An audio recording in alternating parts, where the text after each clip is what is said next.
നമസ്കാരം. ഇന്നത്തെ വീഡിയോ ഒരു പച്ചമാങ്ങ കൊണ്ടുള്ള കറിയാണ്. പച്ചമാങ്ങ ബോയിൽ ചെയ്തെടുത്തിട്ട് അതിന്റെ പൾപ്പ് മാത്രം എടുത്തിട്ടാണ് ഈ കറി ഉണ്ടാക്കിയെടുക്കുന്നത്. ഒരു ഈസി ആൻഡ് സിമ്പിൾ ഒഴിച്ചുകറി കൂടിയാണിത്. കറി ഉണ്ടാക്കാനായിട്ട് 2 പച്ചമാങ്ങ എടുത്തിട്ടുണ്ട്. നന്നായിട്ട് ക്ലീൻ ചെയ്തെടുത്താണ് അത് കുക്കറിലേക്ക് ഇട്ട് കൊടുക്കാം. ഇതിലേക്ക് 1 കപ്പ് വെള്ളം ഒഴിച്ച് കുക്കർ അടച്ച് വെച്ച് വിസിലടിച്ച് മാങ്ങ ഒന്ന് ബോയിൽ ചെയ്തെടുക്കാം.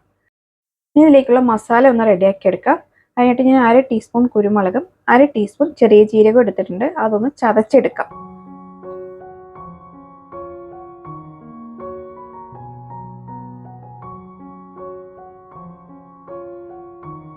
കുരുമുളകും ജീരകവും ചതച്ചെടുത്തിട്ടുണ്ട്. ഇനി ഇതിലേക്ക് 2 പച്ചമുളകും 4 അല്ലി വെളുത്തുള്ളി കൂടെ ചേർത്ത് കൊടുത്ത് അതും ഒന്ന് ചതച്ചെടുക്കാം. എരിവ് കൂടുതൽ വേണമെന്നുണ്ടെങ്കിൽ പച്ചമുളക് അതിനനുസരിച്ച് ചേർത്ത് കൊടുക്കാം. അപ്പോൾ ഇതൊന്ന് ചതച്ചെടുക്കാം.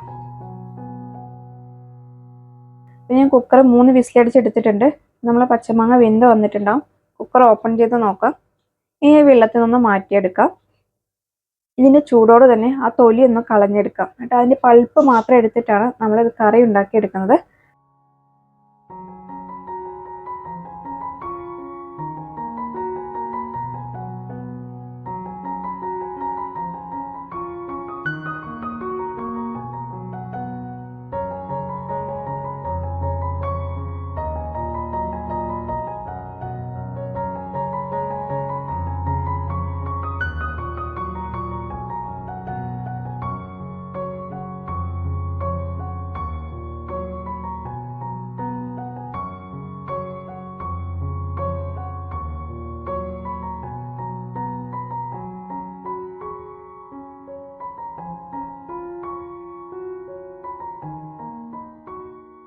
മാങ്ങയുടെ പൾപ്പ് മാത്രം സെപ്പറേറ്റ് ചെയ്തെടുത്തിട്ടുണ്ട്.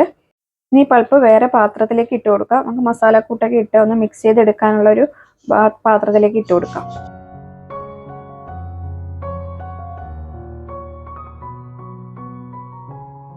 ഇനി ഇതിലേക്ക് ചതച്ചെടുത്ത മസാലക്കൂട്ട് ചേർത്ത് കൊടുക്കാം. ഒരു സവാളയുടെ പകുതി കട്ട് ചെയ്തെടുത്തിട്ടുണ്ട്. അതും കുറച്ച് മല്ലിയില കൂടെ ഇതിലേക്ക് ചേർത്ത് കൊടുത്തിട്ട് നന്നായിട്ടൊന്ന് മിക്സ് ചെയ്തെടുക്കാം.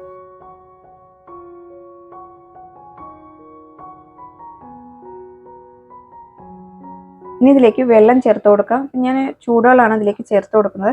1 കപ്പ് ചൂടുവെള്ളം ഇതിലേക്ക് ചേർത്ത് കൊടുക്കുന്നുണ്ട്. അപ്പോൾ വെള്ളം നമ്മളുടെ കറിയുടെ തിക്നെസ് നോക്കിയിട്ട് എത്ര വേണോ ക്വാണ്ടിറ്റി മസാല ടേസ്റ്റ് ഒക്കെ നോക്കിയിട്ട് വെള്ളം ചേർത്ത് കൊടുക്കാവുന്നതാണ്. ഇനി ഒന്ന് നന്നായിട്ട് ഇളക്കി എടുത്തിട്ട് ഇതിലേക്ക് നമ്മൾ ഉപ്പ് ചേർത്ത് കൊടുത്തിട്ടില്ല. ഇനി 1/2 ടീസ്പൂൺ ഉപ്പ് ചേർത്ത് കൊടുക്കുന്നുണ്ട്. ഉപ്പ് നോക്കിയിട്ട് മാത്രം ചേർത്ത് കൊടുക്കാം. ഇനി ഇത് നന്നായിട്ടൊന്ന് ഇളക്കിയെടുക്കാം. മാങ്ങയുടെ പൾപ്പെല്ലാം ഇങ്ങനെ കട്ട പിടിച്ച് കിടക്കുന്നുണ്ടാവും. അപ്പോൾ നന്നായിട്ടൊന്ന് ഇളക്കിയെടുക്കണം. ഇനി ഇതിലേക്ക് താളിച്ച് ചേർക്കാനായിട്ട് ഒരു പാനിലേക്ക് വെളിച്ചെണ്ണയാണ് ഒഴിച്ചു കൊടുക്കുന്നത്. വെളിച്ചെണ്ണ ഉണ്ടെങ്കിൽ വെളിച്ചെണ്ണയിൽ തന്നെ നമ്മൾ ഉപയോഗിക്കുക. കറിക്കൊരു മണവും ടേസ്റ്റും ഉണ്ടാവും. ഇനി ഇതിലേക്ക് 1/2 ടീസ്പൂൺ കടുക് ചേർത്ത് കൊടുക്കുക. കടുകൊന്ന് പൊട്ടി വരുന്ന സമയത്ത് 1/4 ടീസ്പൂൺ ഉലുവയും 2 വറ്റൽമുളക് കൂടി ചേർത്ത് കൊടുക്കാം. ഇനി ഇതൊന്ന് മൂപ്പിച്ചെടുക്കാം. ഇതൊന്ന് മൂത്ത് വരുന്ന സമയത്ത് 1 തണ്ട് കറിവേപ്പിലൂടെ ചേർത്ത് കൊടുത്ത് അതൊന്ന് മൂപ്പിച്ചെടുക്കാം. ഇനി ഇത് കറിയിലേക്ക് ചേർത്ത് കൊടുത്ത് നന്നായിട്ടൊന്ന് ഇളക്കിയെടുക്കാം. വളരെ ടേസ്റ്റോടുകൂടി ഒരു വെറൈറ്റി ആയിട്ടുള്ള പച്ചമാങ്ങ ഒഴിച്ചുകറി അല്ലെങ്കിൽ രസം റെഡിയാണ്. പച്ചമാങ്ങ കിട്ടുമ്പോൾ ഒന്ന് ട്രൈ ചെയ്ത് നോക്കാം കേട്ടോ. ഞാൻ എടുത്തിരിക്കുന്ന മാങ്ങ കുറച്ച് നന്നായിട്ട് മൂത്താണ്. അപ്പോൾ അധികം മൂക്കാത്ത മാങ്ങയാകുമ്പോൾ കുറച്ചുകൂടെ എളുപ്പത്തിൽ നമുക്ക് പൾപ്പ് എടുക്കാൻ പറ്റും. അപ്പോൾ ഈ ഒരു വെറൈറ്റി റെസിപ്പി എല്ലാവരും ഒന്ന് ട്രൈ ചെയ്ത് നോക്കുക. എന്നിട്ട് നിങ്ങളുടെ അഭിപ്രായങ്ങളും നിർദ്ദേശങ്ങളൊക്കെ കമൻറ്റ് ബോക്സിൽ ഇടുക.